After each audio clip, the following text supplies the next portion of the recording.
For decades, the Northern Triangle has experienced a surge in migration, with millions of individuals leaving their homes in El Salvador, Guatemala, and Honduras in search of a better life. We really want to look at the root causes of migration and explore what solutions exist to change the decision-making calculus of those who are choosing to make a very dangerous journey. Despite President Biden's initial commitment to addressing the root causes of migration, progress has been slow. But the United States can't fix this on its own. The border enforcement hasn't stopped Central American migration, but it has changed it. It really behooves us as private sector to develop programs where we can help recalibrate young people's sense of what's possible here. This is Global Insights by Network 2020. Today, what drives this growing migration? How have governments in Washington and the region navigated this crisis? And what solutions can tackle its deep-seated origins?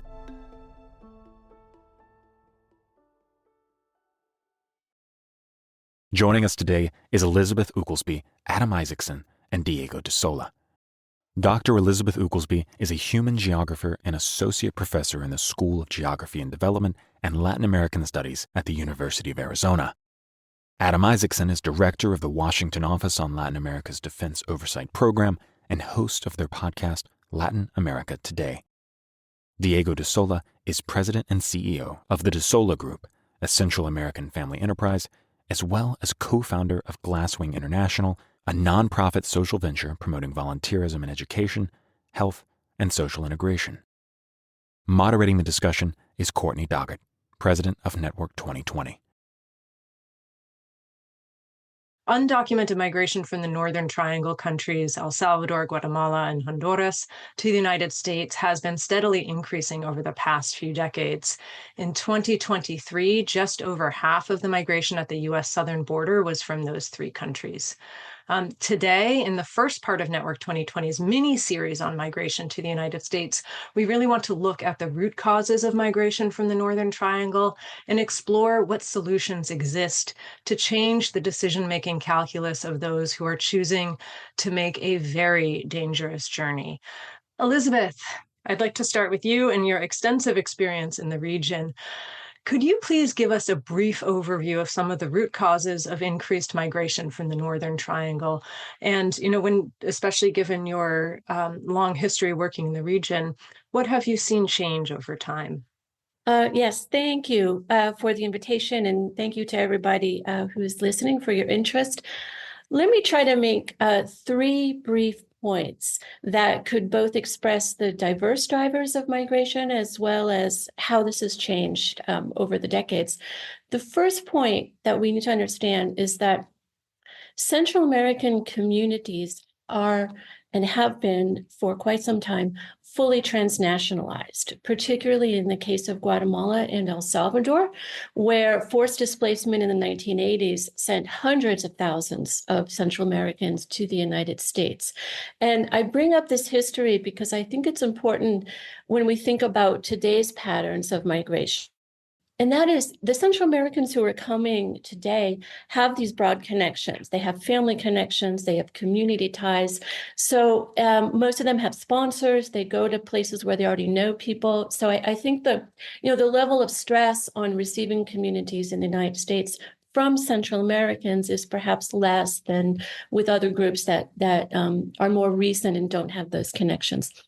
The second point is to understand how U.S. border policy, beginning in the 1990s, changed the characteristics of Central American migrations towards what we see today.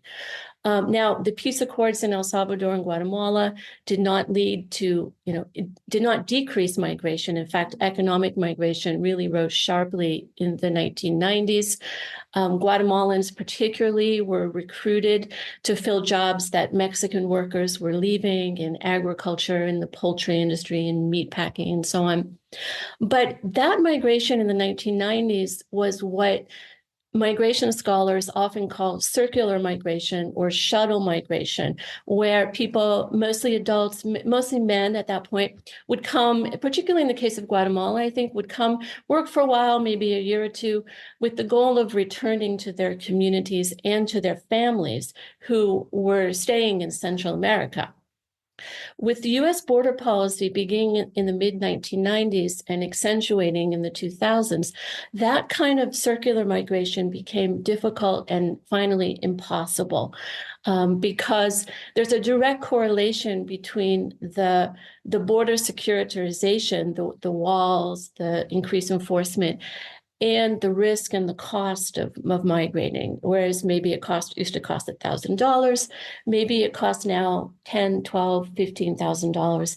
And of course, there's growing control by the cartels over the migration routes. It's increasingly dangerous. So the point that I want to make is that the border enforcement obviously hasn't stopped Central American migration, but it has changed it so that more and more, beginning in 2014, people began to come with their families, with their children. One, it was the only way really for families to be together because you just couldn't go back and forth, right? And then, of course, also the coyotes, the people who are bringing migrants, you began to charge actually a different rate. So if you came with your child and you weren't trying to sneak across the border, you were presenting yourself, it would be a lower rate and so on. So the U.S. border policy changed Central American migration in really fundamental ways. I think it's important to understand. The third point that I want to make has to do with the multiple forms of violence that also are driving people to leave the region. And I think it's important to understand this because a significant amount of the Central American migration may be due to economic reasons, but we cannot discount the violence that is also driving people out. And it's really important, especially now in the current climate, to keep the asylum system, keep the integrity of the asylum system, because there are many, many people who really need that form of relief, for whom being forcibly returned to their country of origin is a matter of life and death. So there are multiple forms of violence that are driving people out of Central America. There may be sort of common street gang violence that affects young people. There's gender-based violence, feminicide. And there also is political violence and political persecution against some sectors in some places, environmental defenders, land defenders, indigenous activists in northern and eastern Guatemala, on the Caribbean coast of Honduras. Also, one of the groups most affected by displacement within Central America and outside of Central America are LGBT people also. So we do see, violence targeting specific sectors in Central America. And finally, you'll notice that I did not mention climate as a major driver. I'm happy to talk more about this in the Q&A. But what we're seeing is not a climate exodus. We may see the effects of certain weather events, for example, hurricanes and floods in Honduras, but we are not seeing a climate exodus. We are seeing a policy-related exodus.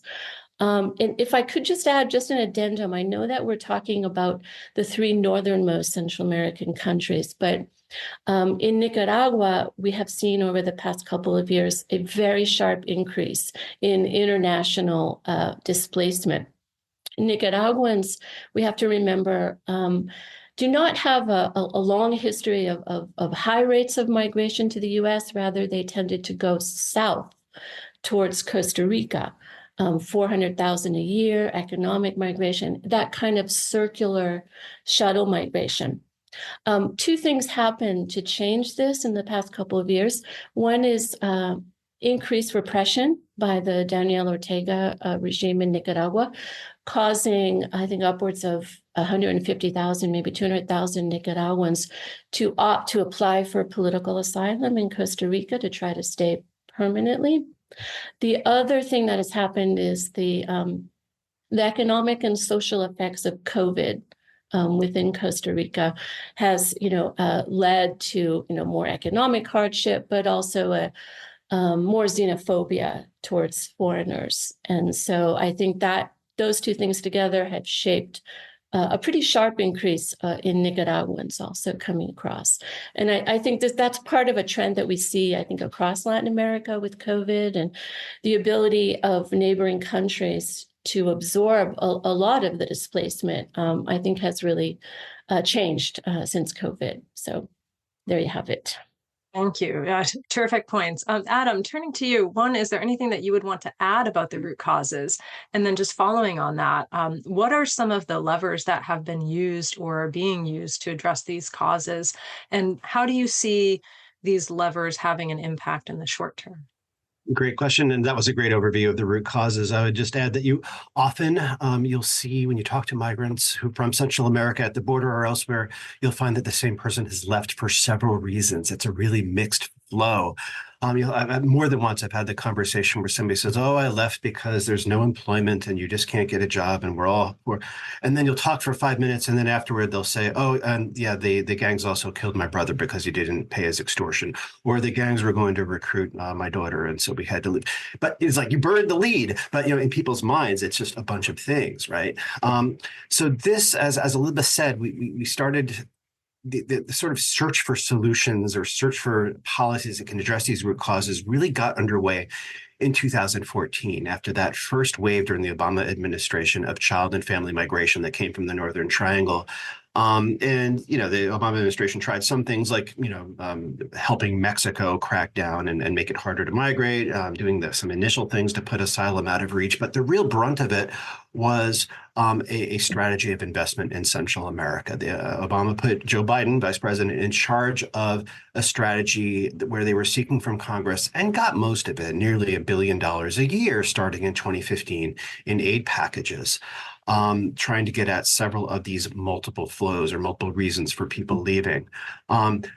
President Trump did not continue that. He did not ask for as much assistance. The aid went down. And of course, when migration numbers went up at the border, he got so angry at the Central American governments that he cut much of their aid.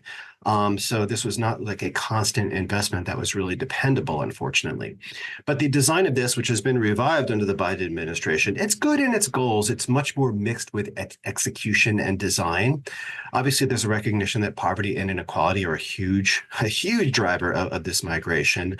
But there's no real short-term fix for that unless you're going to do some sort of massive Marshall Plan. And there's not that.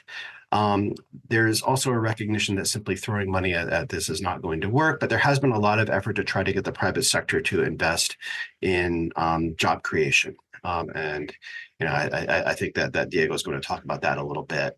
But there's also more of a recognition than there used to be that fighting poverty inequality means expanding democracy, expanding accountability. I mean, if a government has to be able to collect taxes and not have it stolen, punish any theft from the national budget. Rules have to apply clearly to all, which is crucial for an investment climate, but it's also crucial for fairness in society. So there's a huge rule of law component along with the social investment, a lot more emphasis on education for youth as well, creating opportunities for what they call the knee population, people between the ages of, say, 15 and 35 who do not go to school or have employment, which can be as much as a third of that population in many of these countries, which is a huge driver of why people enter gangs and also why people leave. So that's there have been programs seeking to address that with really mixed success. It's sort of inconstant. It's been very focused on cities and maybe not as much on the countryside, often not as much on marginal areas of cities.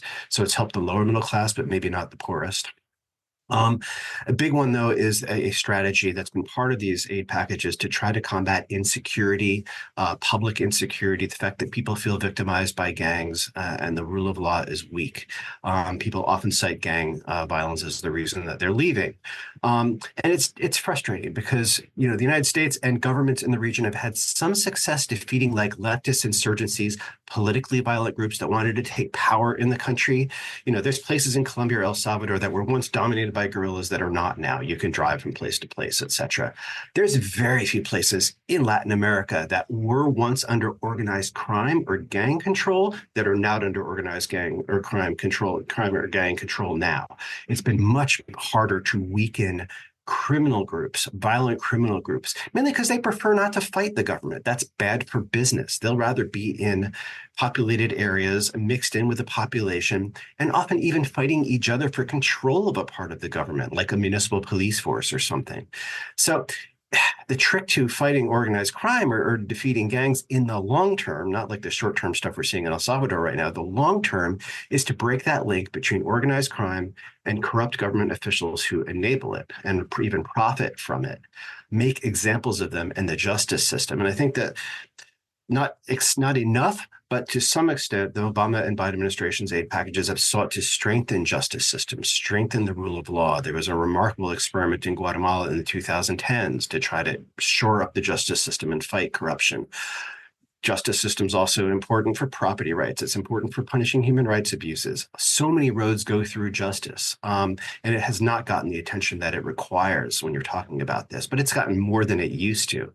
But the United States can't fix this on its own. And if your recipient government in these areas is part of the problem, includes a lot of corrupt people, they're jailing reformers, et cetera, or becoming very authoritarian and populist, that limits what you can do too. So one of the main tools we've seen in the Biden administration has been efforts to try to support reformers either within institutions or on the outside, who may not be the leaders of those institutions, or who are NGOs or media outlets or whistleblowers or parts of the judicial system, instead of just aiding the president. And that's tricky. It goes along with building up a security sector that can really protect people, a professional police force, judiciary, prisons, and not being led astray by corrupt or undemocratic leaders just because they do other things we like. Oh, you arrested some migrant smugglers. Oh, you seized a few tons of cocaine. Oh, you recognized Taiwan instead of China. We'll go easy on your corruption. That can be self-defeating.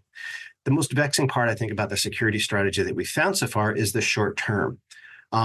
People want to feel safer now. They don't want to wait for the justice system to be fixed and the police to be reformed, which will take 5-10 years, right? They're unsafe now, and they're going to leave the country now. And really, people who are going for institutional reforms or the human rights community, we don't always have the best short-term solutions. How can I make you feel safer in 6 months?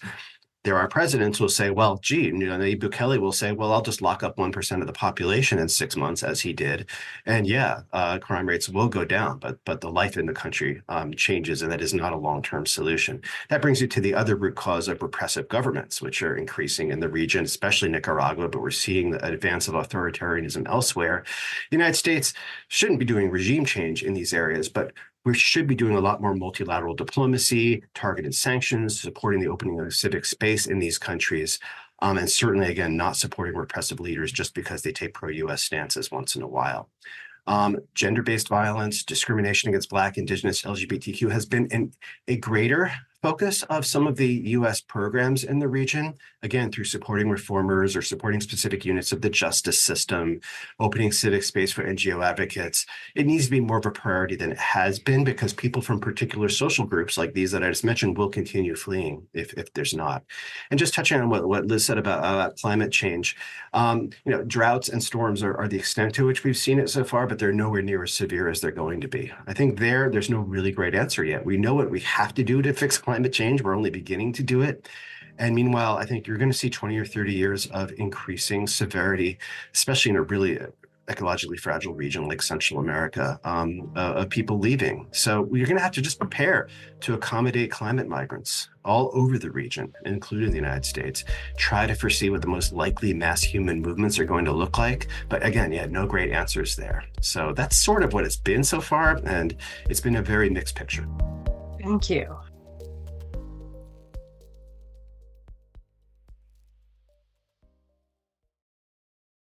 Are you ready to join the global conversation? Network 2020 bridges the gap between the private sector and foreign policy, connecting rising and established professionals from diverse backgrounds.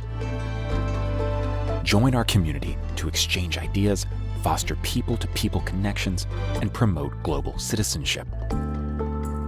Donate or become a member today to shape the future of international relations and make a global impact. Visit network2020.org for more information.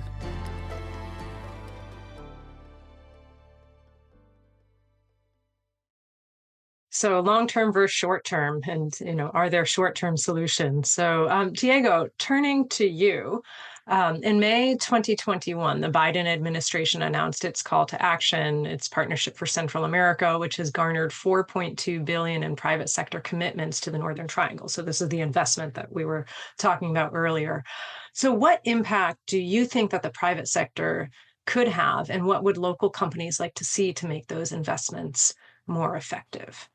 Thanks, Courtney. Yeah, so my background is mostly in the private sector. I co-founded Glasswing together with my two other co-founders, Selena and Ken. But in my experience and what we've been seeing here is that in Glasswing, and we try to blend it a bit, is that we, as the private sector, need to be consciously creating the conditions under which young people can flourish, right? And so there's a whole debate about the push migration and pull migration and all this sort of thing. But in the end, really, we kind of maintain that all things equal, people don't want to leave their community. They don't want to leave their family.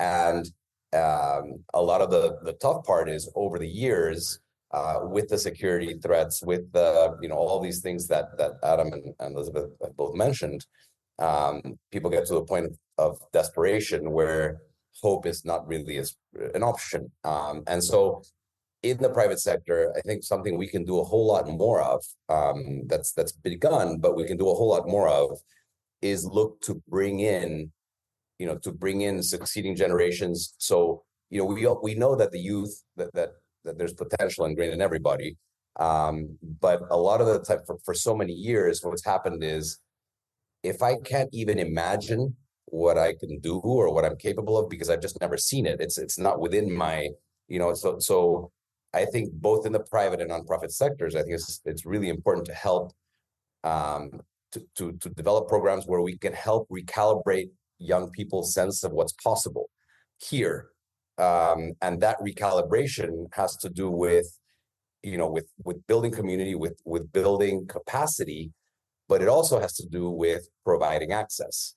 And we can't have a situation where, I grew up many years in the US, and I used to hear about, you'll forgive me because I'm not politically inclined, and so I'm probably going to put my foot squarely in my mouth. But I heard, back in the day about this whole notion of the haves and the have-nots, and when you talk about it, the problem is really serious when you have the haves and the can't-haves. I think, and so what happens if I have the sense that no matter what I do, I can't get ahead, I can't provide for my family and so on.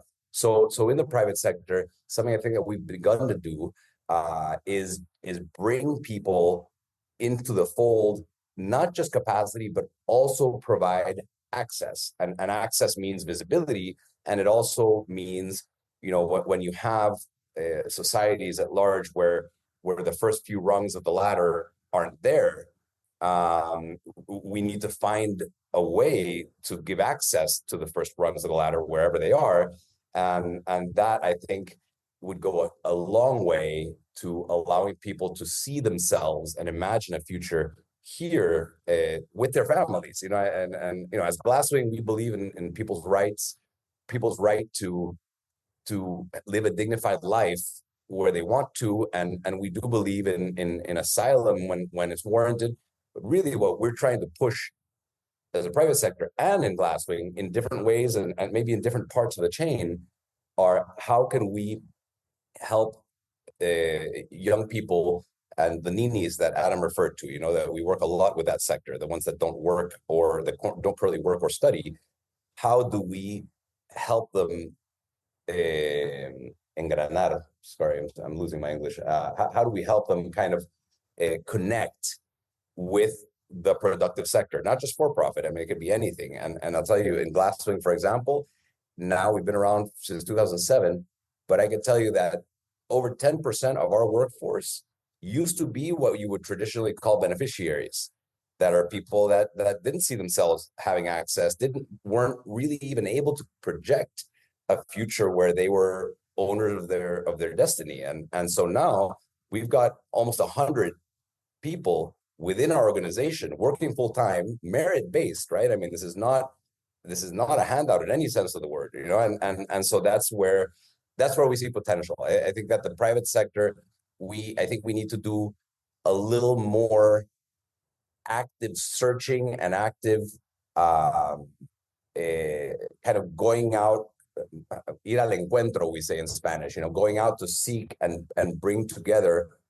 populations that have typically been on the margins of kind of, maybe we can call formal productive society, you know, whatever that means, you know, within the, but help the conditions through which young people can see themselves and have access to opportunities. So I do think that it's a little bit broad, and these are such enormous issues, but I do think on a very micro level, what I think the private sector, it behooves us to do is find ways of leveling the playing field. You know, a lot of young people now, and especially with the trends that Adam was mentioning before, there's a huge stigma, you know. So now, if you're under 25, and you know, I mean, I have a tattoo. If you're under 25 and you got one of these, you know, it's tough. And so that, I think, in the private sector, there's a lot of room for internships, training, shadowing employers, and bringing more people into the fold. So I don't want to be too preachy, but I do think that it really behooves us as private sector to actively invest, not just in the pool, in the labor pool we see that comes out of the traditional institutions, but broaden our reach a little bit and look to give access and to create conditions where talent and potential can flourish. That's great. Thank you. And that's kind of a nice segue into my next question for you, Elizabeth, which is about vision, because I think Diego just articulated something, you know, a vision that the private sector can move forward on. But who is developing a vision in each of these countries in the region more broadly? And are there competing visions? And really, how do you see a vision taking hold? Yeah, thank you. I think I might focus on Guatemala because of the extraordinary events that have been happening in Guatemala and the inauguration of its new president, Bernardo Arévalo. It's a hopeful moment. It's also a complex moment. So what has happened in Guatemala with the surprising election of Bernardo Arévalo is an urban middle-class alliance with indigenous authorities, communities, and movements, in a way that the motive force really, like, of the protests that have happened in Guatemala in defense of the integrity of the elections since last October, the motive force is really coming from the indigenous movements. And so this is a really important development in Guatemala because this alliance hasn't really been seen since the 1970s. And so there's a lot of energy in Guatemala right now about putting forward a new vision for a state that can try to get out from under its capture by organized crime, right? Which is the legacy of the counterinsurgency in Guatemala and deepened by the transnational drug trade and so on. So it's really important. The indigenous communities have recognized the importance of the anti-corruption struggle because it impacts resources that they, would otherwise have for development. It also impacts things like political persecution against their leaders. So they have joined forces with Bernardo Arévalo, who of course is the son of Guatemala's former president, Juan José Arévalo, from 1944 spring. He is a diplomat in his career. He is an academic. He will govern as a moderate. So there are hopeful signs, but it's also very complex. So the indigenous communities, the autoridades ancestrales, as they're called, they've lined up behind Bernardo Arévalo. But they also want other things. They have a vision that partially coincides with maybe the urban middle class, but not totally. We see, for example, indigenous universities in Guatemala, also in Honduras, training young people, using elements of indigenous knowledge, thinking about land defense and the defense of resources. So the indigenous communities are also thinking about how can they gain greater control over the resources in their territory. And this has to do with things like extractive industries, like mining, like hydropower.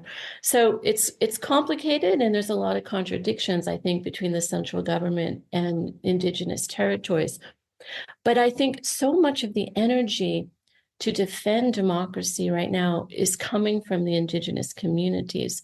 So what I would hope to see is, like, for example, in terms of the United States or in terms of international allies, to really look very seriously and very carefully at what the indigenous authorities and leaders are demanding. What are their demands? So they came out in defense of democracy, but what else are they asking for? So I think in terms of aid policies, to think about, how can the United States look at this moment and maybe try to do things somewhat differently, right? So in terms of the contradictions of our foreign aid, right? So maybe think about, not supporting so much extractive industry and really thinking about what the indigenous communities are asking for. And then finally, in terms of vision, I would echo a bit what Diego was saying. There are movements now across the region to think about both the right to migrate in a way that is not so punishing and not so full of human rights violations, as well as the right to stay in place. And I think the private sector could have a role in this kind of vision too. For example, a lot of people are talking about how to create a better, more equitable guest worker program so that people can come safely, work, but then with the goal of returning back to their communities. And I think the private sector has a big role, together with grassroots organization, to think creatively about something like that. Terrific point. Adam, turning to you, you have done extensive research into the military aspect of the relationship between the United States and Latin America. So how has U.S. policy, particularly the war on drugs and military aid and assistance, impacted the migration that we are seeing today? Because it seems like there's some complex, something happening with the right hand, something happening with the left hand in terms of governance and rule of law, but then also in terms of fighting crime. Yeah, it's not determining, but it's certainly a factor. And it's one of the things that got me interested in this whole work that I do to begin with. I was growing up in New Jersey in the 1980s, and Central America was on the front page of the New York Times almost every day. It was on Ted Koppel's Nightline almost every day because the United States under Ronald Reagan was funding militaries in the region and funding insurgencies in the region and really helping fight proxy wars at this time. That was the height of the Cold War. And I, 13, 14, 15 years old, got really interested in why this was happening in a very nerdy way, I guess, but it was why I do this now. But yeah, you ask, why has necessary reform lagged so much in Central America, even more than in the rest of Latin America? The Northern Triangle plus Nicaragua remains the poorest part of the hemisphere, except for Haiti. It's one of the least equal places on the planet. Coming into the Cold War, you had very tiny elites, often related to coffee growing or U.S. fruit companies. They had militaries that were very closely tied to them, enormous levels of corruption, some of the lowest tax collection rates in the world. Actually, that remains the same. The indigenous and much of the poor majority completely excluded. But the United States wanted, going back to John F. Kennedy, wanted stability. They wanted stability for investments. They wanted to slow the advance of the Soviet Union. So they made common cause with people who really locked this system in place in Central America in an often brutal way, using their militaries and us heavily aiding their militaries. And for much of the Cold War, turning a blind eye to the human rights implications of that. Okay, those policies, except for Nicaragua, prevented leftist revolutions, prevented violent revolutions, but they also prevented peaceful reform. Anybody who questioned elite control or corruption was killed or forced into exile for decades. Democratic development was put off for a generation. There was very little investment in education, in women. Illiteracy remained high. Family sizes remained high. There was a lost generation, and the United States was often on the wrong side, often measurably through its military aid programs, going up really through through the end of the Cold War. Not as much during the drug war, where Central America was not a main theater of operations, but it did continue to be a pretext for continuing programs at a lower level. Now, the United States doesn't bear all the blame for this. I mean, this can easily be overstated. There's countries that didn't suffer a U.S.-funded war, like Venezuela or Ecuador, that are sending a lot of migrants right now also.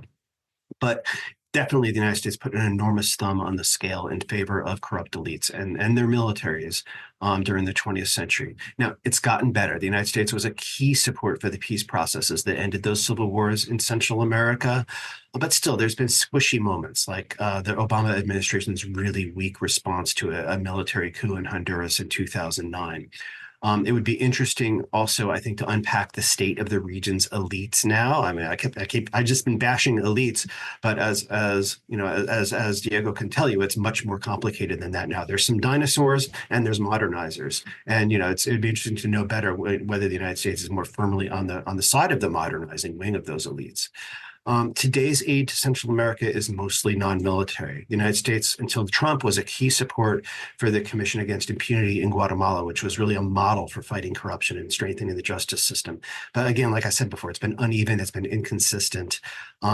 Today's security aid to militaries and police is much lower than it used to be. It's mostly aimed at interdicting drugs or fighting migrant smuggling, not so much on citizen security, except for some model policing programs. There's been a reluctance to support things like what Bukele is doing in El Salvador, more, you know, very openly or financially. And there's a lot of wariness about working with corrupt security force units. Corruption's a much bigger concern than it used to be, because you end up, when you're fighting organized crime, you end up helping your enemies if you're helping corrupted units. So the focus really is only on working with militaries within the military, police within the police, who are people who are vetted and have their backgrounds checked, and you'll only work with that subunit and not the entire force. But still, I mean, even today, I think success is too much measured of U.S. policy. It's measured in cocaine interdicted, kingpins arrested or extradited, migrant smugglers arrested. And only to some extent is success being measured in reductions in crime rates or poll data saying people feel safer or that they don't want to leave as much as they used to, or confidence in democratic institutions. And some of that we're still really paying the cost of having needed reforms put on hold for a couple generations, with the United States often on the side. That's a great point about the measures of success and maybe re-examining them. Diego, one thing that I'm particularly interested in general is demographics and how youth population and aging populations are impacting the dynamics around the world. Youth population is obviously a very big factor in the work that you do. So I'd love to just hear a little bit from you about what your program team is hearing from young people in the countries that you work in, and what are they most concerned about, and what gives them hope, and you know, particularly on the private sector side. Sure. So what we hear, so there's this, again, I'm not terribly technically adept with all this stuff and jargon and so on, but I will tell you that what we fight the most, I think, you know, the worst phrase I know, I lived in the US for 20 years, you know, we left because of violence back then in the 70s. So I dating myself a little bit. And one of the most striking things for me when I came home, I had always heard the phrase, but is ni modo. I don't know if you've heard the phrase before, but ni modo basically is equivalent to this gesture. And that means there's nothing to be done. And just with this gesture, you know, with one hand, you throw out your agency, and with the other hand, you throw out your hope, you know, and then nothing happens. And I think that if you get more technical, so my co-founder, Selena, she's the one that teaches me about these things. You know, she says, you know, that's called learned helplessness. So, you know, from generations of, you know what, there's nothing I can do about it. So they're waiting for someone to come and fix. And it's not because they're being lax or because they're being like, it's just, you know, I can't imagine how I could have anything to do with the solution here. And I think we see some of that. We see some of this kind of nemo, like, what am I supposed to do? And so we work a lot in helping youth discover their agency, you know, and so then within that, help discover agency, and then provide a context in which that agency can be put to use, and they can develop resilience, kind of community-based resilience too, so that you can feel accompanied, you're shoulder to shoulder with people who also want something better. And of course, if you whittle down, and I think everybody on this call knows far better than I, if you whittle it down, what we really want is to have a good existence, and be able to, do as much as we can and love and live and so on. And I don't mean to be cheesy, but that really, that's at the very core, that's what we're looking for. And so I think that the youth, something that we see is this, but then when they get into these programs, when we do anything from Central America Service Corps to the employment programs, even our work inside the public school systems we work in 14 countries, in not just the Northern Triangle, but in Dominican Republic, or in Colombia, or in Mexico, and we actually have a few schools where we work after school programs in New York City. And what we find is that it doesn't take a whole lot, it's kind of, there's nothing a kid can do when they have a caring adult that brings to them something they wouldn't ordinarily have access to. And a lot of the time, that's just visibility. It's just like, oh, so that can happen? Like, if I do that, is that actually possible? So again, I go back to this, the idea of recalibrating our sense of what can be done and what I can do. So one thing is this, and then the other one that kind of reinforces the ni modo that we hear a lot is the stigma. Is that, it's incredible because we talk about the potential of young people, and the irony is that we all go through our lives and we all have potential. We all have potential for good or for bad.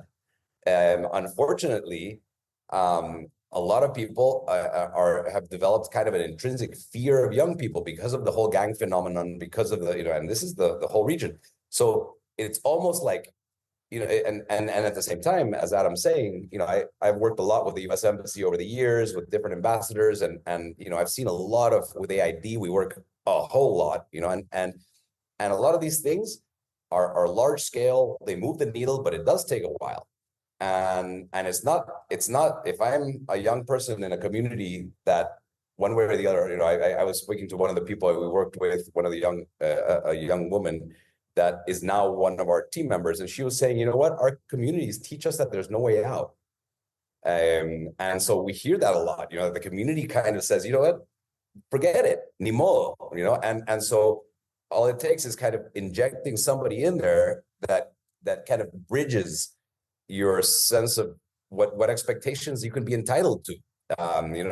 Yes, you get to dream. Yes, you get to have hope, but it's not easy or natural. So we hear a lot from people, from the young people, is this stigma. They feel it holds them down, and at the same time, another thing that's actually quite encouraging is that what do these human beings want, right? I mean, it's just like any of us, and they want to support their families.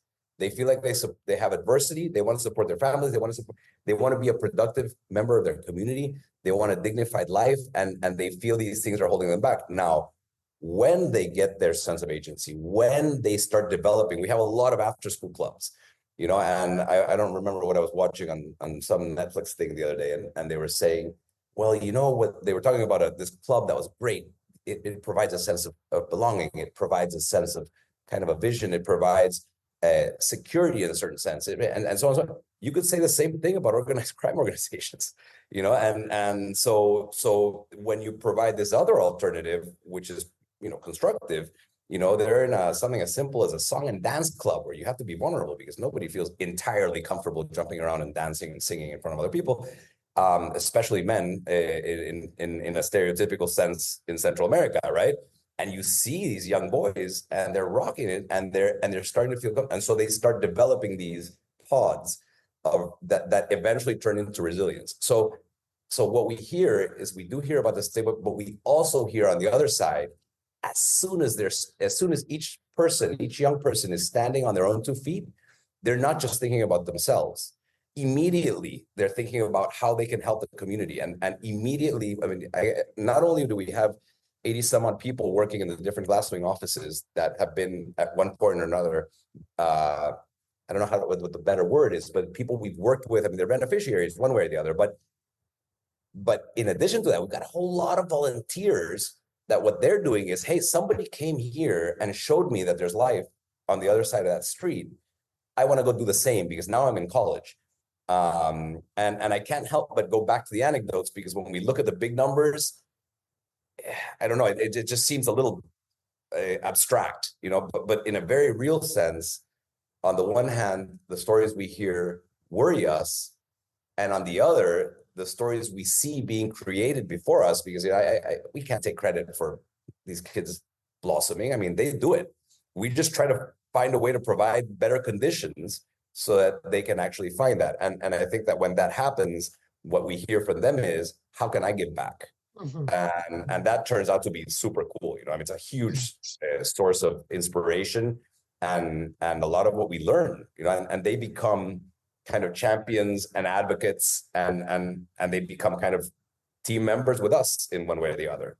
So I think those are the things that we hear and that we witness as we go, kind of live alongside of a good number, many tens of thousands of youth that we work with every week. That's wonderful. Thank you. It sounds like really amazing work that you're doing.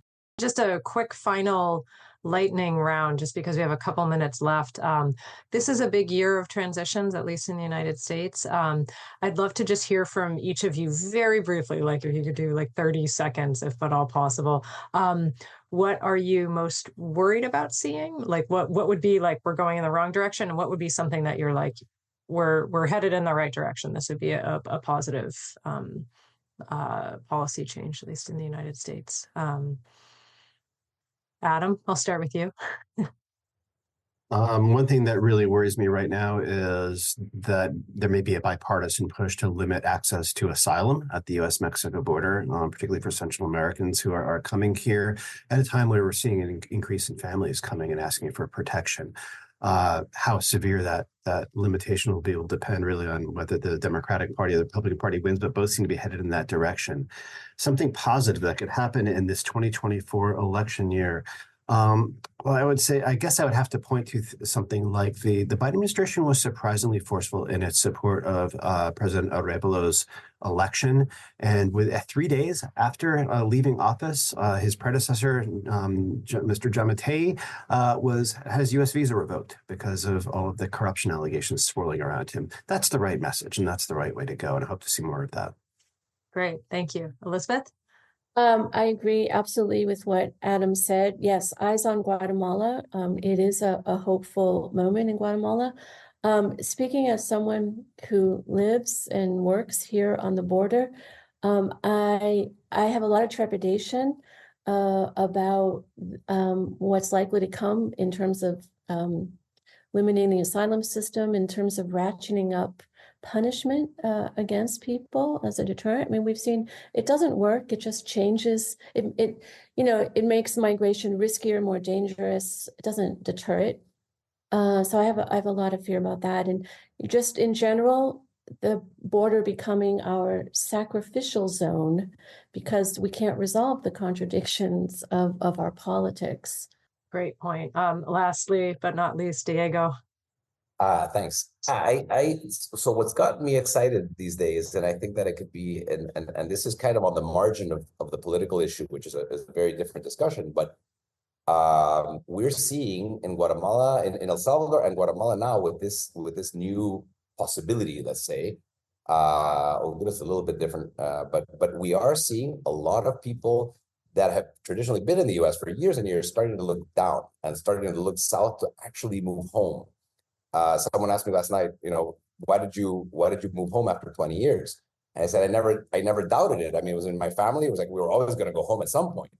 And I do think that I see a huge potential in migrating, the reverse migration. I see huge potential because that brings not only capital, but also all sorts of benefits. So that's something that in Guatemala, El Salvador, and hopefully Honduras, but that's something that would make me very optimistic about our future country. What I would be concerned about is that I guess the government collaboration specifically, I just see a lot of volatility. So I find it difficult and ironic because we both want the same thing. We always say that, we sit with the embassy and we want to curtail irregular migration. Okay, I mean, we're happy that people stay and want to make their lives here. So we want the same thing. So it's a little frustrating to see how we get tripped up a little bit. And I think that I would really love to see more frank collaboration and more pragmatic collaboration as opposed to, a lot of words. Great. Well, things to look for in this very interesting year. Thank you all. This was a fascinating conversation, and I think just underscores the complexity of the topic, and that it's not as easy as we like to think it is. Thank you, everyone, for joining us. Thank you, especially to our panelists. Really appreciate it, and have a wonderful day, everyone. Thank you for exploring the world with us on this episode of Global Insights. To dive deeper into the global conversation, check out network2020.org for more analysis, events, and ways to connect with our community. In our next episode, we'll discuss how China's tech and innovation sector have emerged as a disruptive force on the world stage, growing to rival and in some areas surpass that of traditional technology leaders like the United States. Later, we'll continue our conversation on migration and dive into New York's current influx of 130,000 migrants and what that means for the City of Dreams. See you next time.